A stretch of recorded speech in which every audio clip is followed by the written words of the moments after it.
Bismillahirrahmanirrahim. Bağışlayan və mehriban olan Allahın adıyla. Allahın izni ilə inşallah ki, biz bugün bir mövzu barəsində danışacağıq ki, həmin mövzu çox əhəmiyyətlidir. Mövzumuz yalan danışmaq barəsindədir. Bildiyimiz kimi Allah Müteal öz bəndələrini yalan danışan halda görmək istəmir. Çünki yalan danışmaq insanın öz şəxsiyyətini, elə özünün zədələməsi deməkdir. Və Allah Müteal Qur'an-ı Kərimdə biz diqqət etsək buyurur ki, Bismillahirrahmanirrahim. İnnallaha la yahdi men huve kazibun kaffar.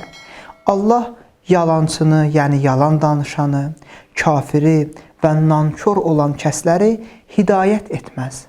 Yəni bir insan yalan danışmağa adət etmiş olarsa və yalan danışmağı özü üçün peşə etmiş olarsa, Allah onu hidayət etməz və belə bir insan Allahın rəhmətindən də uzaq düşmüş olar.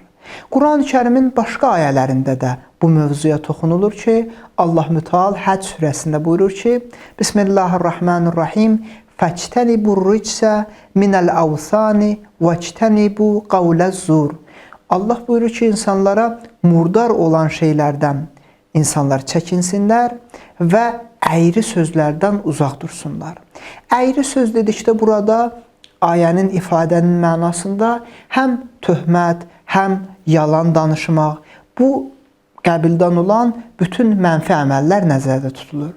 Bu o deməkdir ki, Allah Müteal yalanı tərif edəndə onun əyri söz olduğunu bildirir. Allah istəyir ki, bəndələr bir-birlərinə qarşı doğru şəkildə rəftar etsinlər və doğru şəkildə rəftarın ən önəmli nümunələrindən biri də bir insanın doğru danışan olmasıdır. Biz baxsaq, Hz. Peyğəmbər Səllavatullahın, Allahın salamı olsun ona və onun pak olan əhl-i beytinə, Hz. Peyğəmbər Səllavatullahın xüsusiyyətlərindən biri də onun etibarlı, əmin olmasıydı. Bu etibarlılıq həm əmanətdar olması ilə Peyğəmbər Səllavatullahın özünü göstərirdi, həm də doğru danışan olması ilə özünü göstərmiş olurdu. Biz baxsaq, Quran-ı Kərim bizə bildirir ki, Allah Müteal Quran-ı Kərimdə bildirir ki, insanlara, iman gətirənlərə, ya əyyuhəl-ləzine əmənu, ey iman gətirənlər, ittəqullah, Allahdan çəkinin, yəni təqvalı olun, qorxun və kunu məəs-sadiqin və sadiqlərlə birgə olun. Əlbəttə, bu ayənin misdaqı Hz. Peyğəmbər Səllavətullah və onun pak olan əhl-i beytidir. Ayədən məlum olur ki, Allah bizə bildirir ki, ondan çəkinməyimizi, yəni təqvalı olmağımızı istəyir və doğru danışanlarla birgə olmağımızı istəyir. Niyə? Çünki insan doğru danışanlarla birgə olsa, özü də doğru danışanlardan olacaq. Və Allah insana bildirir ki, yəni sadiq olmaq, sadiqlərlə birgə olmaq necə böyük bir xüsusiyyətdir. Və eyni zamanda bir insan əgər yalan danışmağa adət etmiş olsa, insanın imanı aradan gedər.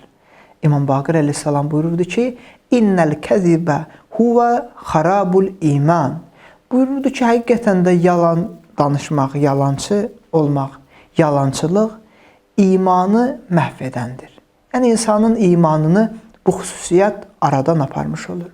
Və istər insan zarafata və yaxud ciddi şəkildə olsun, gərək yalan danışmasın.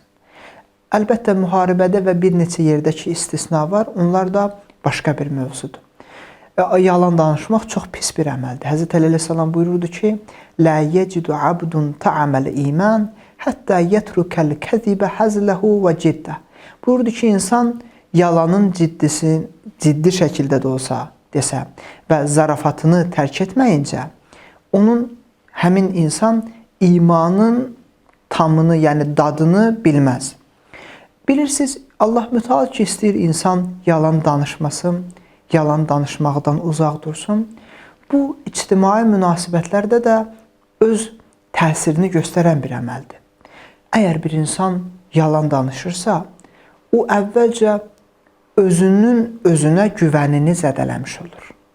Çünki artıq insan bir yalanı dediyi zaman şuur altında özü də öz dediyinin yalan olduğunu bilsə də, onu təkrar etdiyi zaman onun hardasa doğru olduğuna artıq özü də inanmış olur. Və demək ki, yalanın birinci o mənfi təsiri insanın özünədir. Daxili aləminədir. İnsan yalan danışmaqla öz daxili aləmini zədələyir. İkinci budur ki, yalan ictimai münasibətləri çox ciddi şəkildə məhv etmiş olur. Məsələn, bir insan istər tanıdığı, istər tanımadığı bir insana yalan danışdığı zaman və qarşı tərəf də bunu bilir, o halda artıq öz etibar hissini itirmiş olur. Artıq güvənilən insan olmaqdan uzaqlaşmış olur. Və belə olan halda da ictimai münasibətlərə bu öz təsirini göstərmiş olur. İnsan yalan danışmaqla öz şəxsiyyətini zədələmiş olur. Və ən əsası, ayədə ki, dedik, Allah yalan danışanları sevmir. Ola bilər sən yalan danışarsan kiməsə, o kimə ki yalan danışırsan, həmin adam onu bilməz. Sənin yalan danışdığının fərqində olmaz. Amma yenə də Allah ki sənin yalan danışdığını bilir. Belə olan halda sən Allahın rəhmətindən özünü uzaqlaşdırmış olursan. Və bir də bir ifadə var ki, əgər bir insan kiməsə yalan danışırsa, ola bilər o yalan danışdıqdan sonra heç bir zaman daha özünə söz verirsin ki, yalan danışmayacağam. Amma yenə də burada çətin bir hal yaranır. Həmin çətin hal odur ki, bir ifadədə deyir ki, sənin mənə yalan danışmağından narahat olmuram, sənə daha inana bilməyəcəyimdən narahatam. Yəni, sən ola bilər ki, bu yalan danışdın və artıq bu səhvi anladın, amma o güvən hissini bərpa etmək, yəni çox çətindir. Ona görə də gərək diqqətli olaq ki, dilimizi yalandan uzaq saxlamış olaq. Bilək ki, ona adət etmək çox pis bir əməldir. Allah da nə pis bir əməldirsə onu bəndəsində görmək istəmir və əksinə Allah insanı doğru danışan halda görmək istəyir ki, insan doğru danışan olsa Allahın rəhmətinə də ən yaxın olanlardan olmuş olacaq.